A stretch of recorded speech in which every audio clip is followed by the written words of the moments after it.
Hi നമസ്കാരം, ഞാൻ Shyam. Welcome to my channel. ഇന്നലെ ഞാനൊരു വാർത്ത കണ്ടായിരുന്നു. എനിക്ക് തോന്നുന്നു മലയാള മനോരമ ഓൺലൈനിലാണ് ഞാനത് കണ്ടത്.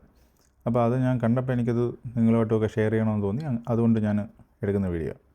അതായത് നമ്മുടെ നാട്ടിൽ ബംഗ്ലാദേശികളെന്ന് വിളിക്കുന്ന ആൾക്കാർ, അതായത് പല രാജ്യത്തു നിന്ന് വരുന്ന, പല സംസ്ഥാനത്ത്, രാജ്യമല്ല സംസ്ഥാനത്തു നിന്ന് വരുന്ന ആൾക്കാർ നമ്മളെല്ലാവരും കൂടെ വിളിക്കുന്നൊരു പേരല്ലേ ബംഗാളി എന്ന് പറഞ്ഞാൽ. അവരെ പോലും നമ്മുടെ രണ്ട് മലയാളികൾ ചൂഷണം ചെയ്യുന്നു എന്ന് പറയുമ്പോൾ അത് വല്ലാത്തൊരവസ്ഥയാണ്. കാരണം വെച്ച് കഴിഞ്ഞാൽ ഇത്രയും അതപ്പതിച്ച് പോയൊരു രണ്ട് മലയാളികൾ ഞാൻ എൻ്റെ ജീവിതത്തിൽ കണ്ടിട്ടില്ല.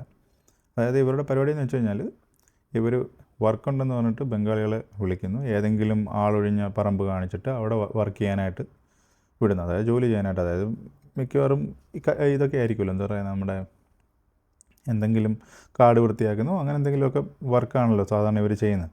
അപ്പോൾ അങ്ങനെയുള്ള സ്ഥലത്തേക്ക് ഇവരെ പറഞ്ഞു വിട്ടിട്ട് ഇവരുടെ വസ്ത്രങ്ങളും ഇവരുടെ മൊബൈലും അവർ സൂക്ഷിച്ച് വെച്ചിരിക്കുന്ന പൈസയൊക്കെ അടിച്ചുകൊണ്ട് പോകുന്ന രണ്ട് മലയാളികൾ. അതായത് ഒരാൾ ആലപ്പുഴക്കാരൻ അൻവർ, പിന്നെ ഒരാൾ കുളത്തൂപ്പുഴക്കാരൻ നവാസ് എന്നോ നിസാർ എന്നോ ആണ് പുള്ളിയുടെ പേര്.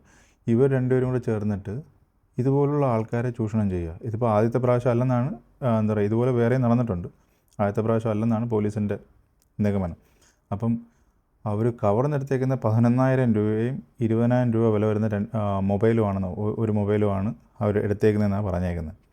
നിങ്ങളൊന്ന് ആലോചിച്ച് നോക്കിയേ, എന്തുകൊണ്ടാണ് അവരുടെ നാട്ടിൽ നിന്ന് ഇങ്ങോട്ട് വരുന്നത്? കാരണം ഇവിടെ വന്നു കഴിഞ്ഞാൽ അവർക്ക് എന്തെങ്കിലും ജോലി ചെയ്ത് ജീവിക്കാം എന്നുള്ള ഒരു പ്രതീക്ഷയിലാണല്ലോ അവരെല്ലാം ഇങ്ങോട്ട് വരുന്നത്. അങ്ങനെയുള്ള ആൾക്കാരുടെ കയ്യിൽ നിന്ന് ചൂഷണം ചെയ്ത് എടുക്കുക പൈസ. ഇപ്പം നമ്മുടെ നാട്ടിൽ കണ്ടുവരുന്ന ഒരു മെയിൻ സംഭവം ഇതാണ്. കാരണം വെച്ച് കഴിഞ്ഞാൽ ആരുടെയെങ്കിലും കയ്യിൽ കാശുണ്ടെങ്കിൽ അത് ഏത് വിധേനയും, അതിനി കൊന്നിട്ടാണെങ്കിൽ പോലും അവരുടെ കയ്യിൽ നിന്ന് ആ പൈസ എൻ്റെ പോക്കറ്റിലേക്ക് വരുത്തുക എന്നുള്ളതാണ് ഞാനിപ്പോൾ കാണുന്നത്. അതിപ്പം ഫോർ എക്സാമ്പിൾ ഞാനിപ്പോൾ പ്രവാസിയാണ്. ഇപ്പോൾ പ്രവാസിയായിരിക്കുന്ന എനിക്ക് എന്തെല്ലാം ബുദ്ധിമുട്ടുകളുണ്ടെന്നുള്ളത് എനിക്ക് മാത്രമേ അറിയാവൂ ഈ സിറ്റുവേഷനിൽ.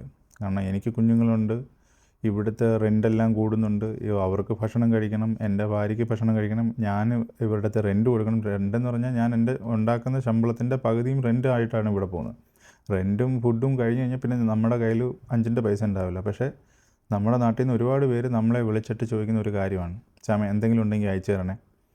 ഗതികേട് കൊണ്ടായിരിക്കാം, ഇല്ലെന്ന് ഞാൻ പറയുന്നില്ല, ഗതികേട് കൊണ്ടായിരിക്കാം. പക്ഷേ അതൊരു ട്രെൻഡാക്കി വെച്ചേക്കുന്ന കുറച്ച് പേരും ഉണ്ട്. അതായത് ഒരു ആവശ്യമില്ലെങ്കിലും നമ്മുടെ കയ്യിൽ നിന്ന് അവൻ്റെ ഉണ്ടല്ലോ, അവൻ എന്താ തന്നാൽ എന്നുള്ളൊരു രീതിയിൽ വാങ്ങിക്കുന്ന മലയാളികൾ നമ്മുടെ നാട്ടിൽ തന്നെ ഉണ്ട്. അതുപോലെ ഇങ്ങനെയുള്ള ആൾക്കാരെ എന്താ പറയുക, ഇതൊക്കെ ഒരു ഉപദ്രവം പോലല്ലേ? കാരണം ഇത് നമ്മുടെ നാടിൻ്റെ നാണക്കേടായിട്ട് വരുന്ന ഒരു സംഭവമല്ലേ? കാരണം ഇത് നാട്ടിലറിയുന്നു. കാരണം ഇതുപോലെ മലയാള മനോരമ പോലത്തെ ഒരു ഓൺലൈൻ പ്ലാറ്റ്ഫോമിൽ ഇത് വരുക എന്ന് പറഞ്ഞാൽ ഇത് 10 പേര് അറിയുന്ന കാര്യമല്ലേ?